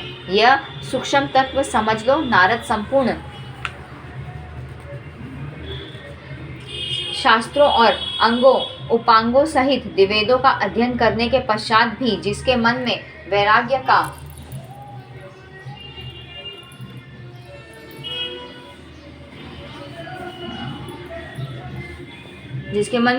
का उदय नहीं होता। वह पुरुष इन प्रकृति और पुरुष के सूक्ष्म भेद को नहीं जान सकता। पुत्र, तुम चरम कोटि के विद्वान हो, भला कोई सगुण प्राणी निर्गुण ब्रह्मा का साक्षात्कार कैसे कर सकता है? अतः तुम्हें सगुण परमात्मा की ही आराधना करनी चाहिए। नारद जी ने कहा, पिताजी, आप देवताओं के भी आराध्य देव हैं। तीनों गुणों का जो स्वरूप है उसे मैं विस्तार पूर्वक जानना चाहता हूँ। सात्विक, राजस और तामस भेद से अहंकार के 3 रूप हैं। पुरुषोत्तम, उन रूपों का भी स्पष्टीकरण करने की कृपा कीजिए प्रभु, जिसे जान लेने पर मैं संदेह से मुक्त हो जाऊं। मुझे उस ज्ञान का उपदेश दीजिए। साथ ही गुणों के विस्तृत लक्षणों को भी अलग अलग समझाइए। ब्रह्मा जी ने कहा, निष्पाप नारद, 3 अहंकारों की 3 शक्तियां हैं, तुम्हें उनका परिचय देता हूँ। वे ज्ञान शक्ति, क्रिया शक्ति और अर्ध शक्ति के नाम से विख्यात है। ज्ञान शक्ति का सात्विक अहंकार से, क्रिया शक्ति का राजस अहंकार से और द्रव्य शक्ति का तामस अहंकार से संबंध है। ये 3 शक्तियां तुम्हें बतला दी नारद। अब उनके कार्यों का निरूपण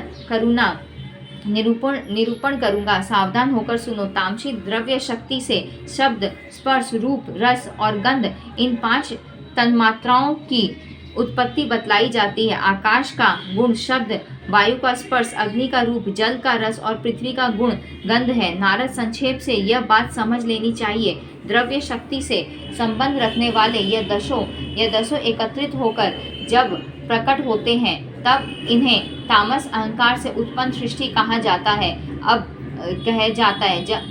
राजसी क्रिया शक्ति से जिनका प्रादुर्भाव होता है उन्हें कहता हूँ, सुनो। कान, त्वचा, जीभ, आँख और नासिका, यह 5 ज्ञानेंद्रियां तथा वाणी, हाथ, पैर, उपस्थ और गुदा, यह 5 कर्मेंद्रियां तथा प्राण, अपान, व्यान, समान और उदान, 5 प्राण सभी क्रिया शक्ति से उत्पन्न होते हैं। प्रकट हुए इन 15 के समुदाय को राजस सृष्टि कहते हैं। इनके सभी साधन क्रिया शक्तिमय हैं। इनका उपादान कारण चित्त वृत्ति कही जाती है। सात्विक अहंकार से संबंध रखने वाली जो ज्ञान शक्ति है उससे दिशा, वायु, सूर्य, वरुण, अश्विनी कुमार, 5 ज्ञानेंद्रियों के 5 अधिष्ठात्रिक देवता तथा बुद्धि प्रभृति अंतकरणों के अधिष्ठाता चंद्रमा, ब्रह्मा, रुद्र और चौथा क्षेत्रज्ञ तथा मन सहित 15 प्रकट होते हैं। सात्विक अहंकार की यह सृष्टि सात्विक सृष्टि के नाम से विख्यात है। स्थूल और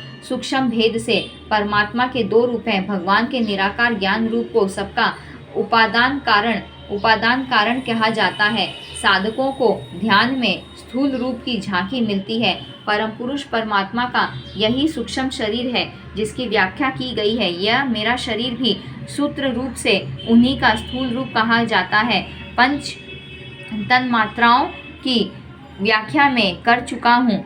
जो सूक्ष्म भूत थे उन्हीं का पंचीकरण कर देने पर 5 भूतों का समुदाय शरीर उत्पन्न हो जाता है। इस पंचीकरण के भेद को भी कहता हूँ। सभी भूतों के विभाग स्पष्ट हो जाने पर प्रत्येक में एक गुण की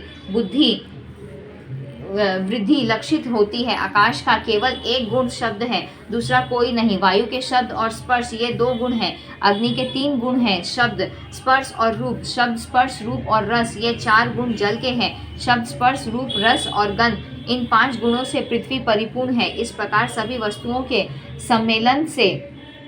सम्मेलन से ब्रह्मांड की उत्पत्ति कही जाती है। यह सभी जीव मिलकर ब्रह्मांड को स्थिर रखते हैं। 84 लाख प्राणी कहे गए हैं। ब्रह्मा जी कहते हैं, बेटा नारद, यह सृष्टि का वर्णन कर चुका जो तुमने मुझसे पूछा था। अब गुणों के विषय में कहता हूँ, मन को एकाग्र करके सुनो। सत्वगुण को प्रीतिमय समझना चाहिए। सुख से प्रीति उत्पन्न होती है। आर्जव, सत्य, सोच, श्रद्धा, क्षमा, धृति, अनुकंपा, लज्जा, शांति और संतोष, यह सभी गुण निश्चल सात्विक प्रीति के उत्पन्न होने में कारण है। सत्वगुण शुभ्रवर्ण है, इससे धर्म में निरंतर प्रेम बढ़ता है। साथ ही सात्विक श्रद्धा का प्रादुर्भाव और असात्विक श्रद्धा का तिरोभाव भी होता है। तत्वदर्शी मुनियों ने कहा है कि श्रद्धा 3 प्रकार की होती है, सात्विकी, राजसी और तामसी। राजसी श्रद्धा रक्तवर्ण की होती है, उससे विलक्षण प्रीति उत्पन्न होना असंभव है। दुख से प्रीति का अभाव होता है, यह निश्चित बात है। जहाँ राजसिक श्रद्धा होती है वहाँ द्वेष, द्रोह, कृपणता, हठता, इच्छित पदार्थ पाने की चिंता तथा निद्रा, यह सभी अपना अधिकार जमाए रहते हैं। अभिमान, घमंड और मानसिक विकार यह राजस श्रद्धा से ही उत्पन्न होते हैं। विद्वान पुरुष इन लक्षणों को देखकर राजस श्रद्धा समझ ले। तामसिक श्रद्धा का रूप कृष्ण वर्ण कहा गया है। यह मोह उत्पन्न करता एवं विषाद प्रकट करता है। आलस्य, अज्ञान, निद्रा, दीनता, भय, विवाद, कायरता, कुटिलता, क्रोध, टेढ़ापन, अत्यंत नास्तिकता और दूसरे के दोष को देखने का स्वभाव, यह तामसी श्रद्धा के लक्षण हैं। पंडितजन इन लक्षणों से युक्त श्रद्धा को तामसी श्रद्धा निश्चित कर ले। इस श्रद्धा से संबंध होने पर दूसरों को पीड़ा पहुंचाने की प्रवृत्ति जग उठती है। अतएव कल्याणकामी पुरुषों को चाहिए कि वह सात्विक श्रद्धा का प्रयोग करें, राजसिक श्रद्धा पर नियंत्रण रखें तथा तामसी श्रद्धा का सर्वदा त्याग कर दे। सत्व, रज और तम, इन तीनों में किसी से किसी का प्रेम नहीं है। यह एक दूसरे से विरोध रखते हैं। कहीं कहीं इनका मेल मिलाप भी हो जाता है। वैसे न कहीं केवल सत्व रहता है और न रज एवं न तम ही, तीनों साथ रहते हैं। इससे इनको अन्योन्याश्रय भी कहा गया है। नारद काम, क्रोध, लोभ, मोह, तृष्णा, द्वेष, राग, मद, असूया, ईर्ष्या आदि सभी शरीर के विकार हैं। जब तक यह बाहर नहीं निकल जाते तब तक मनुष्य पुण्यात्मा नहीं बन सकता। तीर्थाटन करने पर भी यदि यह विकार शरीर से बाहर न निकले तो तीर्थ का फल केवल श्रम ही रहा। जैसे किसान कितने परिश्रम से खेती करता है, विषम भूमि को सुडौल बनाकर महंगे मूल्य से खरीदा हुआ बीज बोता है, मन में उत्तम आशा लगी रहती है, दिन रात खेत की रक्षा में अथक परिश्रम करता है। अब हेमंत का समय आ गया, खेत में फल फूल लग रहे हैं, इतने में रखवाली करने वाला किसान सो गया। बाघ और मृग आदि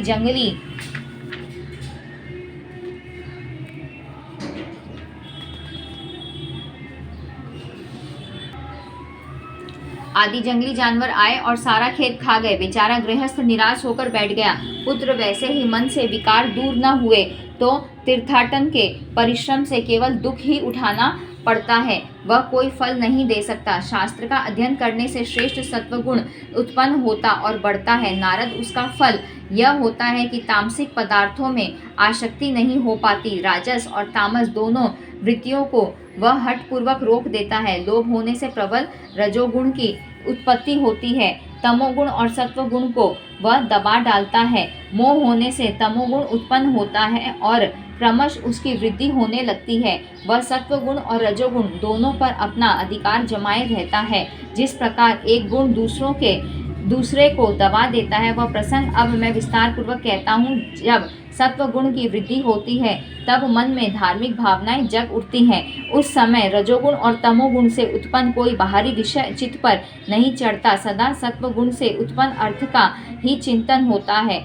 इसके अतिरिक्त अन्य अर्थ सामने नहीं आ पाते। बिना यत्न करने पर भी धार्मिक अर्थ और यज्ञ में अभिरुचि उत्पन्न हो जाती है। सत्वगुण के उदय होने पर मोक्ष की अभिलाषा रखने वाला पुरुष केवल सात्विक विषयों में ही रुचि रखता है, राजस पदार्थ को भी नहीं चाहता, फिर तामस पदार्थ को तो चाहेगा ही कैसे। इस प्रकार पहले रजोगुण को जीतकर फिर तमोगुण पर अधिकार करना चाहिए। पुत्र, उस समय केवल शुद्ध सत्वगुण ही रह जाता है। जब रजोगुण बढ़ जाता है तब पुरुष सात्विक सनातन धर्मों का परित्याग करके अन्य धर्मों की उपासना करने लगता है, क्योंकि उस समय राजसी श्रद्धा उसके हृदय में जमी रहती है। राजसी श्रद्धा के हृदय होने पर धन बढ़ाने और राजस भोग भोगने को जी चाहता है।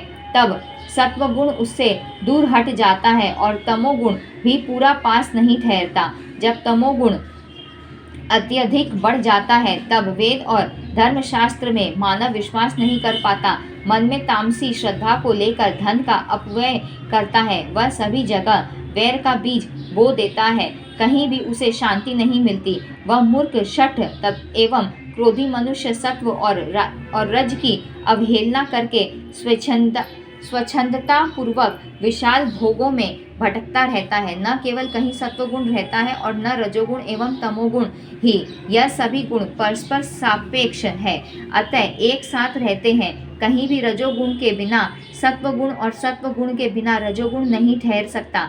पुरुष श्रेष्ठ नारद, तमोगुण के बिना यह सत्वगुण और रजोगुण भी आश्रय नहीं पाते। ऐसे ही सत्वगुण और रजोगुण के बिना केवल तमोगुण भी कहीं नहीं ठहर सकता। यह सभी गुण मिथुन धर्मा है। इनके कार्यों में अंतर है। सभी एक दूसरे के आश्रय से रहते हैं, कभी सर्वदा पृथक नहीं रहते। एक गुण दूसरे गुण को उत्पन्न करने वाला होता है, क्योंकि यह प्रसव धर्मी है। कभी सत्वगुण रजोगुण और तमोगुण को उत्पन्न करता है, तब कभी रजोगुण से सत्वगुण और तमोगुण भी उत्पन्न होते हैं। कहीं तमोगुण रजोगुण और सत्वगुण इन दोनों का जनक होता है। इसी प्रकार यह एक दूसरे के जनक हैं। जैसे घट से मिट्टी और मिट्टी से घट उत्पन्न हुआ करता है, यह गुण बुद्धि में रहकर परस्पर इच्छाओं को उद्बोधित करते हैं। इस प्रकार देवदत्त, यज्ञदत्त और विष्णुमित्र तीनों मिलकर किसी कार्य का संपादन करते हैं, अथवा स्त्री पुरुष दोनों का सम्मिलन होने पर नूतन सृष्टि बन जाती है। वैसे गुण भी एक दूसरे के साथ संयोग करते हैं। रजोगुण के मिथुन होने पर सत्वगुण, सत्वगुण के मिथुन होने पर रजोगुण और तमोगुण के मिथुन होने पर सत्वगुण और रजोगुण ये दोनों उत्पन्न होते हैं, ऐसा कहा गया है। नारद जी कहते हैं, इस प्रकार पिताजी ने सर्वोत्तम गुण की व्याख्या की। यह सब सुनने के पश्चात वहीं फिर मैंने उनसे प्रश्न किया। नारद जी ने कहा, पिताजी आपने गुणों के लक्षण बतला तो अवश्य दिए, परंतु आपके मुखारविंद से निकला हुआ ये वाणमय रस्य इतना मधुर है कि मैं अब तक इसे पीता रहा, किंतु मेरी तृप्ति नहीं हुई। अतएव गुणों का सम्यक प्रकार से परिचय कराने की कृपा कीजिए, जिससे मेरा अंतकरण परम शांति प्राप्त कर सके। व्यास जी कहते हैं, रजोगुण से प्रकट होने वाले जगत कर्ता ब्रह्मा जी महाभाग नारद जी के पिता है। पुत्र के पूछने पर वे कहने लगे। ब्रह्मा जी बोले, नारद मैं गुणों का वर्णन करता हूँ, सुनो। केवल सत्वगुण तो कहीं भी लक्षित नहीं होता, तभी गुणों का सम्मिलित रूप ही सामने आता है। उदाहरण के लिए संपूर्ण आभूषणों से सुशोभित एवं हाव भाव से युक्त एक सुंदरी स्त्री अपने पति को काम सुख देती है। साथ ही उसके माता पिता भाई बंधु भी विभिन्न भावों से प्रसन्न होते हैं। वहीं वह सौतों को महान कष्ट देने वाली भी सिद्ध होती है। वैसे ही सत्वगुण जब स्त्री वेश में होता है और उससे रजोगुण एवं तमोगुण संबंधित होते हैं, तब राजसी एवं तामसी वृत्ति उत्पन्न होती है। रजोगुण और तमोगुण के स्त्री रूप में आने पर यदि सत्वगुण से संबंध होता है तो सात्विक वृत्ति उत्पन्न होती है। एक से दूसरे का परस्पर संयोग होने पर एक विलक्षण वृत्ति तैयार हो जाती है। नारद स्वभाव में आश्रय के अनुकूल